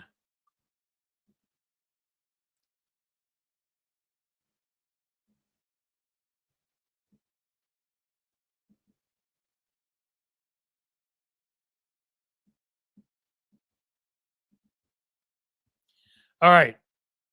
It's good now. We going okay? I was shutting down Windows to hope that somehow makes some kind of difference. Let's even get like some stuff off the desktop that does not need to be here. Because I do not want that's happened before where we've started freezing up here, and that is incredibly freaking annoying. Guys, I just think you've all been so good. You've kicked into what I will call the Cliff Schechter Computer Fund. So I think it's going to have to be time to get a new computer. Let's empty the trash. All right, I got rid of some video on there. Let's hope that works. I have some videos I had saved to look through some things. So good. It seems to be fine now. Awesome. But if you want to help with the Cliff Schechter Computer Fund, Patreon is there. So Nancy Mace has been awful lately, even by her standards. Again, I don't know if I'm allowed to even use the word she used, but she used a slur, a transphobic slur. And she just, she's so two-faced. She's so two-faced. I mean, in the end, she was one of the people on January 6th who was calling out Trump when back in the days when she used to pretend to be a moderate before she decided that she was going to become MAGA and was worried Trump, might have somebody challenge her in a primary. She literally has zero courage. She's exactly the spineless jellyfish loser. She's just a big puddle of goop. She's just sad. She's such a sad, pathetic figure. And so what happened was she started going after, she's been going after the trans community lately. And so another Republican who's in New York, and he held on, a bunch of the others lost. So maybe he's getting scared about his seat. Representative Mike Lawler actually got up at an event and mocked her, which is pretty awesome because that's when you know they're fighting with each other. So what we have here, it's from the Huffington Post. GOP Representative Burns, Nancy Mace. I think I said Representative Burns before because I thought that's what it said. So that's kind of funny. GOP Rep Burns, Nancy Mace in personal zinger involving Marjorie Taylor Greene. Whenever you can bring Marjorie Taylor Greene into a solid insult of somebody else, you're doing well. Again, this is Alex Lawler. He stinks, sucks. I can't say that, can I, guys? He's awful, and he's a Republican, and we don't like him. But we do like when he insults Nancy Mace, and he uses Marjorie Taylor Greene to do it. So what he did was he got up on stage in New York, with all the stuff she's been saying lately. And while introducing Representative Blake Moore, Republican of Utah, at the Washington Press Club Foundation congressional dinner, that's a long Washington Press Club Foundation congressional dinner on Wednesday, Lawler took a detour. Ooh, let's see where the detour goes. Who knows? Blake could be a future Speaker of the House, Lawler said. It all depends on how Nancy Mace and the Freedom Caucus are feeling on any given day. Ooh, taking the shiv to the Freedom Caucus. And then this is the Huffington Post again. And then the dagger. Nancy Mace has gone so far off the deep end lately that she makes Marjorie Taylor Greene look like Susan Collins. Well done. Now, to them, Susan Collins is a moderate, so that's a dig. To us, of course, we know she's a conservative, and she's always concerned and all of that. But obviously, compared to Marjorie Taylor Greene, yes, that is a far jump. It would have been better. A more effective one would have been if he said that it made Marjorie Taylor Greene look like Jasmine Crockett. I mean, pick a Democrat, right? But in any case, the fact that they're at each other's throats and the fact that he's ripping Nancy Mace tells you, and he's ripping Marjorie Taylor Greene in there, kind of tells you the civil war in their party, and B, that this guy from New York, he's scared he's going to lose his seat. Because as you guys may know, we've already had an election since Trump. And it's gone all the way the elections went for years after 2016, which sadly I think gave us too much confidence about 2024. Because whatever it is, yes, we still won 2020 solidly, but when Trump was at the top of the ballot, these weirdo little, like that group of guys that went with Elon into the Treasury, this weirdo group of little pale, putrid, Putinite, incel, guys that are whiter than a pile of flour on top of sugar on top of cocaine, they all turn out from whatever trailer they're living in with the cigarette dangling from their mouth and shirtless with, with a Tyson tattoo up here. And they show up and they vote for Trump. And ends up hurting some people down ballot because some of them, not all of them, take the time to vote down ballot too. And then they disappear, never to be seen again unless Trump's at the top of the ballot. So we had a race in I told you about this either the other day or last week, but we had a race in Iowa, state Senate district. The Republican had won in November, ran at the same time as he ran for lieutenant governor, because you can do that, even though that's ridiculous. Yes, Democrats have done that too. Running for two offices at the same time so that you've got a backup office is ludicrous, but whatever. He ran and he won the lieutenant governorship. Gone. He won it by, was it 22 points? Donald Trump, during that same election, won it by 21 points. Wow. I mean, crazy Republican district. We have no shot in this open seat, right? In an off-year election. Yeah, we just won it by, I think it was 2.5 points.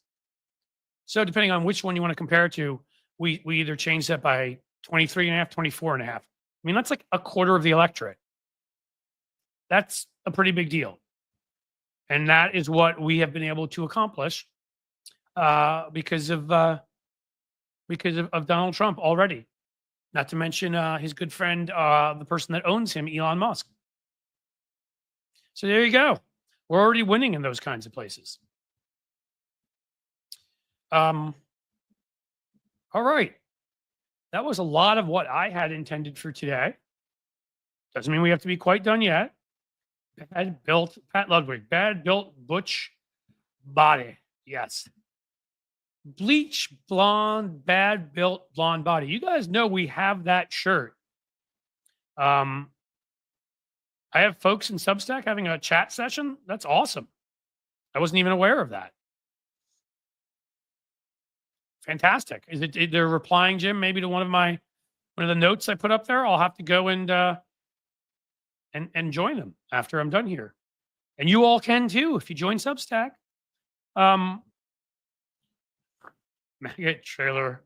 Was that gangrene? You all trying to come up with the best ones? Metastasized toe grunge. Yeah. I like to call her that for a while. What did I call her? Margie Three Toes and Margie Minotaur. Margie Minotaur is a fun one too. Well, good to know people are talking in Substack everywhere. We all need to be talking to each other. I was away for a bit, so I'm looking through your comments, see what else we got, because I am done with all of my material I arrived with to make sure you knew about today. Crazy. Mancy is a transphobic slur. Is it? I don't know. That wasn't the one I was thinking of.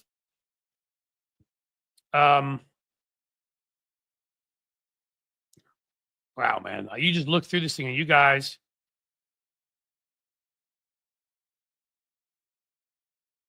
Somebody suggested putting a fridge cold pack under your computer cooling fan. General Putnam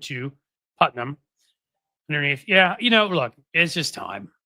I need to get a new computer. I really think in the end, that's it. I think that's it. Again, the mic works fine. You plug it in somewhere else. It's the USB, both of them.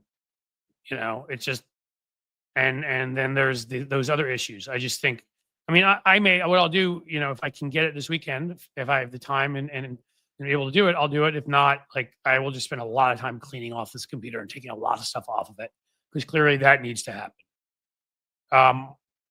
Okay, we are past that. So clothing footer, yeah, we got all the good Marge talk is happening here. So, all right, guys, here you go. Here's the question to you.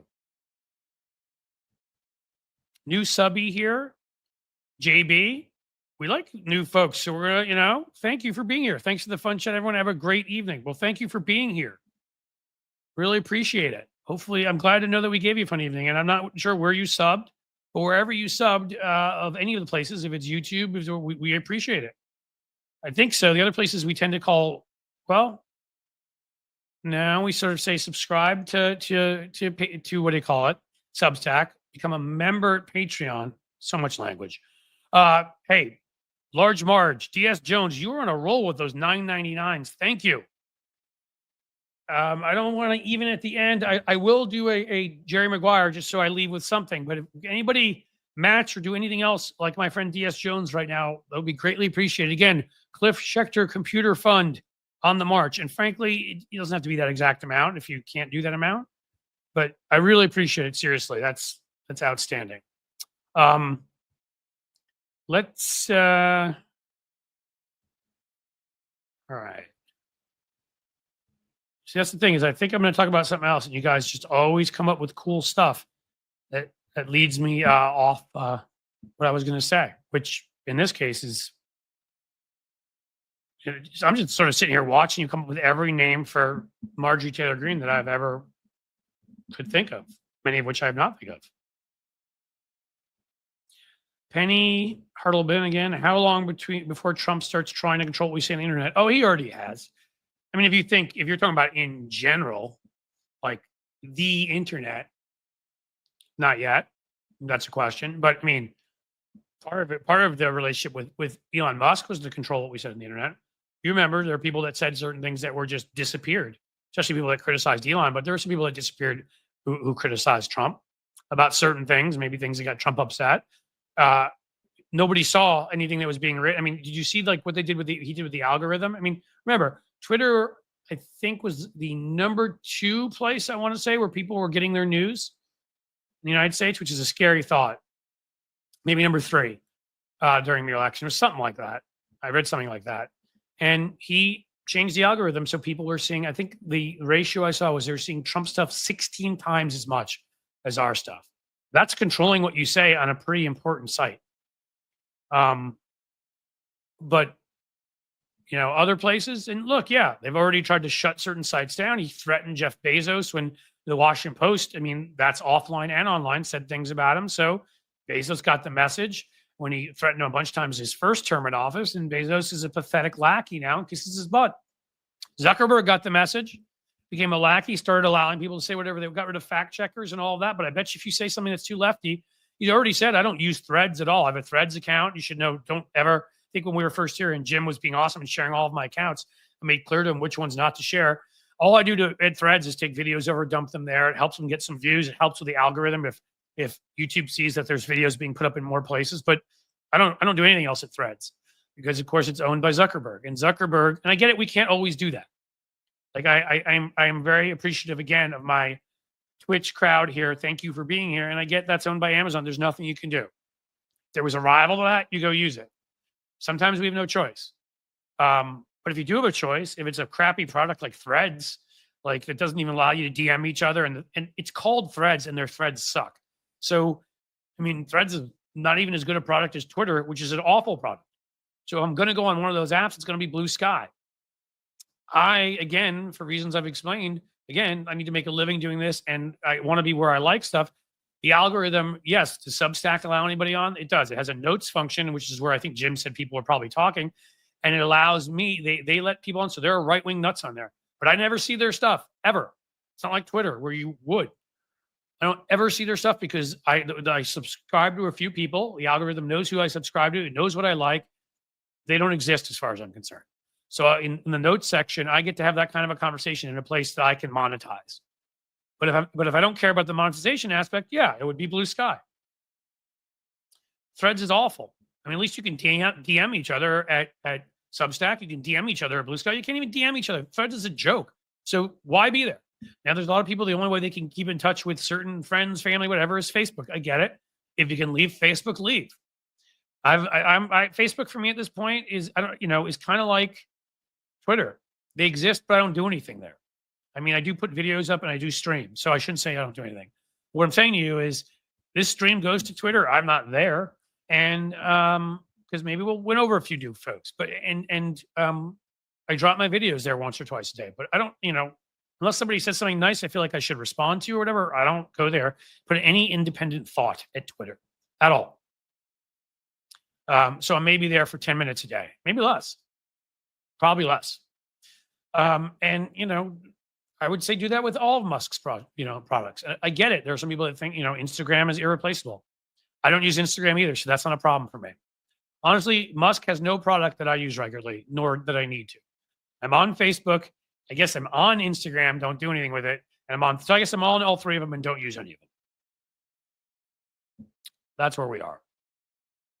But if you can use an alternative, do it. You can't always do that. That's the problem. And we have to all remember that and respect that. So make friends with Discord. So who owns Discord? That's Ceres, if I'm pronouncing it correctly, Ceres. I don't know who owns Discord. Is that somebody we like? Somebody we at least are agnostic about?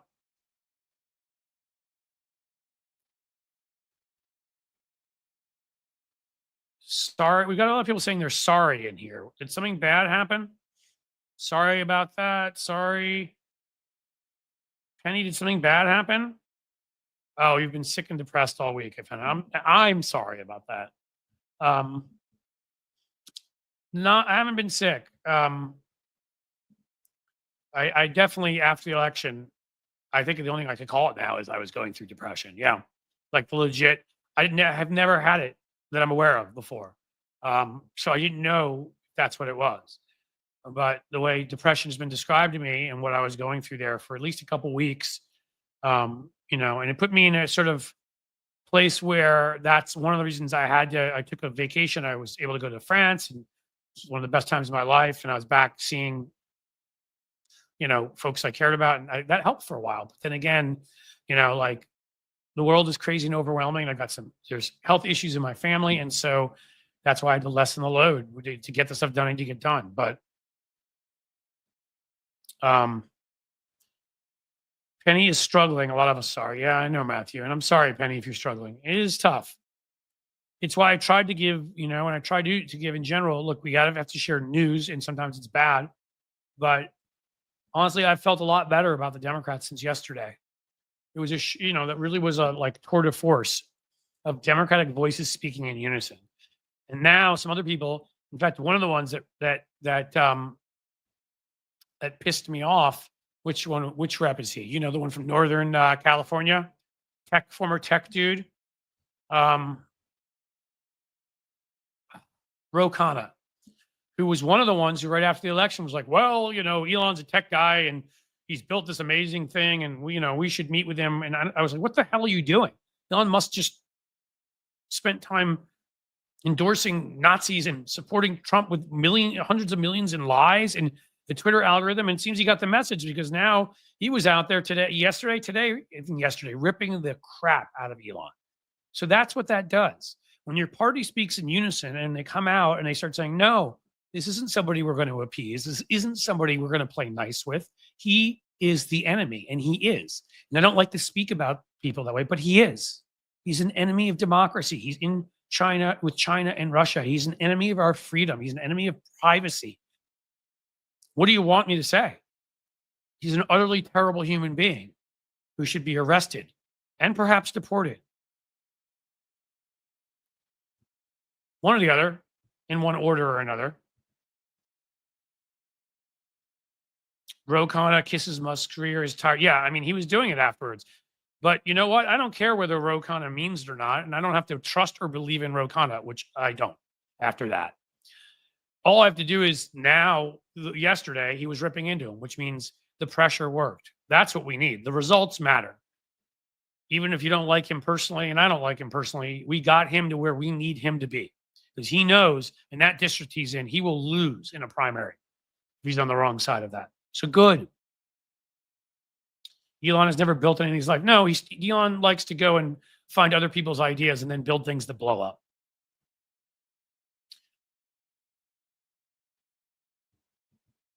Did you see the guy that climbed near the white fence near the White House got arrested under 5 minutes from Penny? Yeah, I didn't see that. I'm not surprised.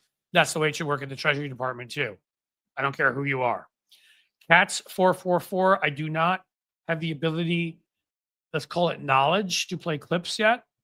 My good pal Tony, as well as other friends like Hal and whatever, are going to teach me. I've just had to get up to speed on Substack, Patreon, aspects of YouTube, StreamYard in the basic ways so I can do this and other stuff, all sorts of things over, I don't know, a 3-month period of time while I've had somebody very important to me getting sicker and while I've had to deal with what we've all had to deal with, Donald Trump and other stuff. It just, I will get there as fast as I can get there. That's the best I can tell you. Hopefully soon. I really much want to play clips on here. I really do.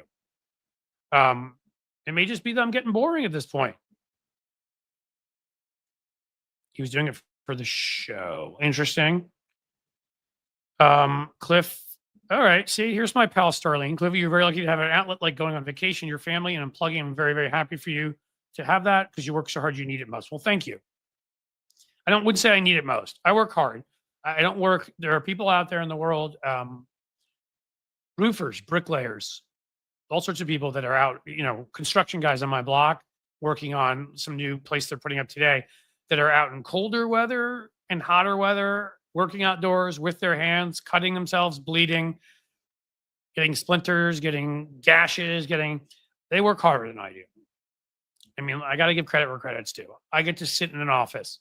And when I'm not working and I'm not in an office, I'm in my home or I'm walking down the street filming a short.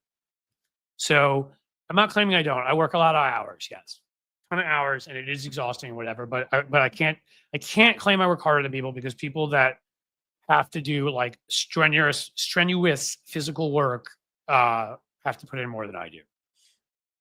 And I think that's just being honest about it. All right.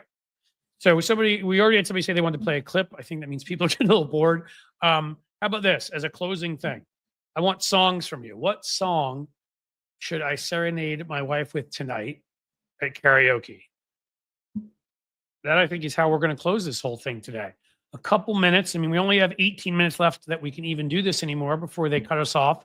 Anyhow, because we can't go longer than 2 hours. So give me some songs. Give me some songs, guys. Come on. What do you got? What I did sing to her when I first met her, was The Gambler. And I messed it up something fierce. And so now it's a fun joke to get. So that'll be one. I got to get up and sing The Gambler. But Build Me Up. Yeah. Nice. Build Me Up. Yep, I got that. I got it. Good job. Tennessee Whiskey. Wonderful Tonight. Ooh, Radio Free Farley. Well, only problem with Wonderful Tonight, of course, is it's Eric Clapton. We have issues with Eric Clapton these days, even though I used to like his music, but I still like some of it. But it still is a terrific song. Hearing me hit those notes, Lady in Red. Yeah, you're putting me in some dangerous territory, guys. Dreams, because you have a gravel voice like Stevie Nicks. I like it. I could do that. Time for the Guillotines. I don't think that's a song. You had somebody. A Little Less Conversation by Elvis. Ooh, that's a good one. Girls Just Want to Have Fun. I actually saw Cyndi Lauper live. That was only a year ago. That was awesome. 4th of July, Bruce Springsteen. Any Springsteen, yeah, I'll end up doing some Springsteen at some point. I have to. Ohio TJ or whatever. Yes, Clapton is off his rocker lately. He and what's his face? Brown Eyed Girl or Van Morrison have lost it, and hope they enjoy their time in Magaville. Blue Jean. I love Blue Jean by Bowie. Roxanne Epstein. That I could do. That is an awesome song. I liked Bowie a lot in the 80s when I was a kid. Any metal song? Hey, Veronica Tatis. I feel like I know you from somewhere. Look at that. Veronica's here. Guys, Veronica actually helps me out with stuff. So if you think I'm bad now, you should have seen me before Veronica came along. I can't do anything. Okay, we'll get some metal in there, Veronica. We'll have to see what they offer. Should I do like Sanitarium by Metallica? That would be very romantic. Or maybe I'll do some System of a Down. I'm a big fan of those guys, as you know. Prison Song. We'll see. I don't know if that would go over well. But I will try to think of some good. I could do like we could do like a metal ballad. I could, it's not quite metal, I guess hard rock. I could do like November Rain. But hitting the notes that Axl hit in his prime. I will freely admit here that Axl Rose's voice, circa 87 to about 95, may be my favorite voice of all time. So the deep up to the high, to the gravelly, to the whole thing. Ooh, Rooster by Alice in Chains. Now you're talking, Roxanne. I could do that. Big Alice in Chains fan. They're coming to Columbus for a big festival this summer, and I want to see them. Queensryche, Operation Mindcrime. Nice. Who are these people? We're not going to take it. That would be fun. Twisted Sister. Yeah, I see you got so odd in there. System of a Down. That's right, Veronica. I'll find a System of a Down. They got to have a song I can do. They got to. I love it when you do these little things here. See, because music, it unites.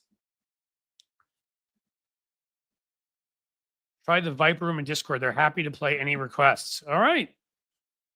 Blue by Joni Mitchell. Nice. Should I do Bop, maybe? I'm just kidding. I can't do that. I did that as a joke once at a gathering of friends. We were like camping, and everybody's trying to come up with the cheesiest song to sit and sing, and that was mine. Ooh, Beast of Burden, Rolling Stones. That is a great song, Chipmunk Milk. They like it. Have You Seen the Rain? CCR, we love that. William Knight, good stuff. We're getting some good stuff in here. For What It's Worth by Buffalo Springfield. Her name is Alice Fortunate Son. Tiny Dancer. I can't even keep up with you guys anymore. There's so many great songs coming in here. The world needs more music. I agree. If I ever retire, I will learn. I played guitar when I was younger, never well. Either will take that back up or play a different instrument. I love the drums. I should play that. Black Hole Sun. I mean, that may get me more depressed, but in every way. I mean, Chris Cornell has to be a top 3 voice of all time. And obviously that song, what it's about, is kind of rough. And where we are today is, so it kind of fits in a way. America's Burning, Shine Down, Resist by Rush. Yeah, that could be good. David Bowie and Heroes. Good song. Is that the one? Maybe I was at the concert, Springsteen in Pittsburgh. And whenever it's after the day, somebody he knew and is been big in music passes away. he plays a tribute. Like he played, I remember Purple Rain for Prince. When we saw him, no, so it wasn't Heroes. It was Rebel Rebel. That's what it was. It was the day after Bowie died. It sucked. So I mean, we're going back like a decade ago now, and we saw Springsteen in Pittsburgh, and he did Rebel Rebel, America by Ramstein. There you go. A Called Arms, Mike and the Mechanics. Ooh, now we're going back. Yes, William Knight, American Idiot. You know, there. If you go to my YouTube, there is when I went to see Green Day here. I played the whole album, and the part, of course, that got changed from I'm not a part of the redneck agenda to I'm not a part of the MAGA agenda, which we knew was coming because they had done it over New Year's, and this was this past summer. 6 months later, I made sure that I had my video going, and like the entire crowd around us cheered. Like everybody went nuts, which sadly I thought at the time, hey, you know, there at some of these kinds of concerts, you do get a lot of white dudes who might think might be Trumpers, but maybe we'll win. But it was a cool moment. I made it into a short. You can find it up on the YouTube. Elton John, David Bowie, Billy Joel. No, they're all great. Billy Joel I've seen a number of times. This is War, Avenged Sevenfold. I just love the variety of things. And the thing is, I like everything from classic rock to metal to grunge to hard rock to glam rock to pop rock, even a little bit of country rock and rockabilly from back in the day, you know, some Johnny Cash and that, you know, Waylon Jennings. And I mean, I like rap if it's if it's hard hitting. I admit to liking some DMX. I admit to liking some Eminem. I loved Public Enemy. It has to be, you know, rap has to kick for me to like it. I don't like the softer. So I do like a wide, and I'm sure I missed some in there. I like a lot of music. So my sweet spot is probably around hard rock. It's probably your Aerosmith, Guns N' Roses, Led Zeppelin, and grunge too, Pearl Jam, Alice in Chains kind of stuff. Stevie Ray Vaughan. So I saw Stevie Ray Vaughan, Lefty Gramps, Double Trouble, about 6 months before he got into that helicopter crash. Touring with Clapton. I should blame Clapton for it. And you know, I'm glad I got a chance to see him before he passed away. It was it's amazing to me now. It's at Madison Square Garden, and it was they called it the Monsters of Guitar tour. And it was him and Jeff Beck, and they're both gone now, which is depressing. All right. Well, listen, guys, I'm even being texted at this point. I think you guys have given me a lot of great ideas, all blues based about the music I like. Yes, there is a connection. Radio Free Farley. Is that my Mike Farley? Is that my boy, my friend? If it is, whoever it is, I'm glad you're here. But if it's Mike, thanks, my man. Yes. Of course, Roger now saw Jeff Beck. Yeah, I can sit here. You guys will keep going. We'll do some music stuff more. It seems like everybody gets into that here. I don't know if you're as into movies. I did that movie one that time where I had a reviewer, Zaki Hassan, on. We got into Gladiator and some of the other things I love, some of the Godfather movies, and you know, Apocalypse Now and that stuff. I don't know if you're as into that or good streaming series. You probably know if you caught me on Tony's that I love Ozark. I loved obviously Breaking Bad. Goes without saying. Never watched it the first time around. I've told you guys already. I'm watching The Walking Dead with my older son right now, so I get into good. Like the last 10 years, the really good stuff that could be movies level, like TV shows that are on like your Netflixes and Disney's and stuff. So, you know, a lot of other interests. Love cats. You guys know that. I even put a cat in one of my last, you may have seen one of my cats covering his face looking at Elon. So Elon was in one of the thumbnails. So we can bring all that stuff here. Yeah, Kent, you're right. This chat will say they know some shite. They do. They know what it is they speak of. Listen, thank you all for being here. You're awesome. Can I do as my last ask? Can I do the who's coming with me? Come on. Gotta go. Who's coming with me? Only is a 99-cent super. Oh, Sheldon Hughes, always in one of the key spots in my order. I love the music talk. All right. Well, you know what, Sheldon, with how much you support me and you support this channel and everything I do, you like the music talk a lot. We're doing it a lot because I love it too. And you are so kind and make it so. Again, those kinds of moments, guys, make it so that you know, I can do this stuff. Grace Gracie, I'm a female Chris Cornell. Well, send us in a song. If you'll allow me to play it, I'll play it. See, once I learn how to put video up here too, I'm going to learn the audio, the video, the audio, the images, the whole thing. It really is the next thing. Like Tony and I were supposed to do that this past weekend. So I'd learned the video part of this, and this past weekend turned into some kind of show. And so I wasn't able to do it, but we'll get there. And then I can, then we can put some videos up. Who knows? We can do a lot with music. I've told you guys too, that I have 2 friends who have already agreed to come on. Actually 3, because if that was my friend Mike Farley who's in here, he had a very popular band in Cleveland, where they're based in Cleveland, but they had a record deal, number of songs out there. He's on, was it Mike Farley Group? He does rock PR right now. Anybody needs some of that? So we're going to have him on here talking about that. But also the jokes with Veronica about System of a Down. I did some work. We're trying to prevent some like killings and cleansing in this Armenian section that was surrounded by Azerbaijan. And I got to work with Serge Tankian of System of a Down, and he's one of the nicest, most fantastic guys in the world. And he agreed to come on here. So we can get him on here if you guys like System of a Down. And the other one who I met on a radio show, it's actually Robin was hosting it from Howard Stern's show. It's a long story. They wanted some diverse group of people. Lisa Lampanelli, the comedian, was on, and Phil Collin, the guitarist for Def Leppard, not Phil Collins, Phil Collin, the guy who's like 65 and he's a vegan and shirtless. His guitar is in better shape than I am at this point. And I go to the gym. He's in better shape than me. And he's a friend and has agreed to come on too. So we're going to get some folks you've heard of and some other rock and roll type folks on here because I love music. Talk about it forever. And there's a Patreon free level, Starlene. There is. What? You shouldn't. No. You can't only be offered the paid version at Substack. Go back, Starlene, please. That was a mistake. Or unless I checked the wrong thing at some point, but it seems like a lot of other people signed up here and did it. You must have clicked on, because absolutely, like, there's no required payment for anything now. The paid version only exists as I put it in the middle of our articles I write and say, hey, if you'd like to give, and 7 or 8 people have chosen to do that. But I don't even it's not even like something where I talk about in the way I do here. It is free over there. It's meant to be free, and people want to be nice and they want to give me something great. Whereas Patreon, it's meant to, if you can afford something that is meant, because that's extra content of a video kind for you to pay. But I wanted to keep it so that people that can't do it at least have something. So you can get 2 videos, whatever it is. I think you get the videos and you get 1 or 2 posts a month, and and you don't get all the other stuff, but at least I can give you something.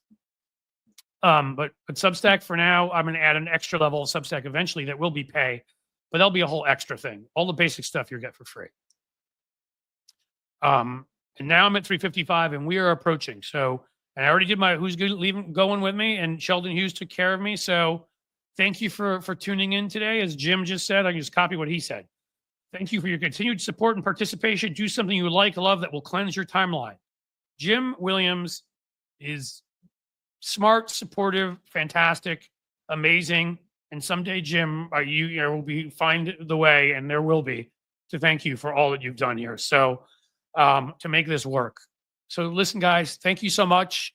Take care. As he said, as Jim said, do something you enjoy, relax, try to get rid of some of that anxiety, exercise, go listen to a great song, go watch a good movie, go play tennis, go run, go ride a bike somewhere, go talk to a friend who you love, whatever it is that relaxes you, go do it, enjoy yourself. And thank you for everything you do for me here, because it truly it is life-changing. So thank you. And I will say with that, as the sun sets slowly in the west, I bid you a fond farewell.